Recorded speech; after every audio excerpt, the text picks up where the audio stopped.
Hello everyone, welcome to our channel. Tomato rice అయితే ఏ విధంగా చేసుకున్న టేస్ట్ మాత్రం చాలా బాగుంటుంది. ఇంకాస్త టేస్ట్ కోసం అయితే నేనైతే ఇందులోకి కాజుని కూడా యాడ్ చేశాను అనమాట. దీనికోసం అయితే ముందుగా స్టవ్ ఆన్ చేసుకొని కడాయి పెట్టుకొని ఆయిల్ వేసుకొని ఇందులోకి జీలకర్ర ఆవాలు వేసుకొని కాజుని కూడా వేసుకోండి. కాజునే మెయిన్ ఇంగ్రీడియంట్ అనమాట ఇందులోకి.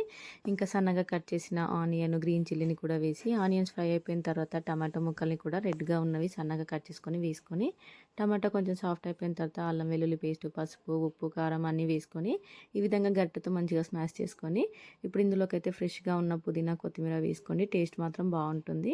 ఇప్పుడు ఉడికించుకున్న రైస్ని అయితే వేసుకోవాలి. రైస్ని వేసుకొని సాల్ట్ అడ్జస్ట్ చేసుకొని ఇంకా మంచిగా కలిపేసుకోవాలి. రైస్ అంతా ఈ కర్రీకి పట్టేలా మంచిగా మిక్స్ చేసుకొని ఇంకా పైనుంచి అయితే ధనియాల పొడిని ఒక హాఫ్ లెమన్ని కూడా పిండేసుకుంటే ఇంకా టేస్టీగా ఉండే టమాటా రైస్ అయితే రెడీ అయిపోతుంది. చాలా బాగుంటుంది. తప్పకుండా ట్రై చేయండి. ఈ రెసిపీ అయితే మా సిస్టర్ అయితే చెప్పిందనమాట, అందుకే ట్రై చేశాను.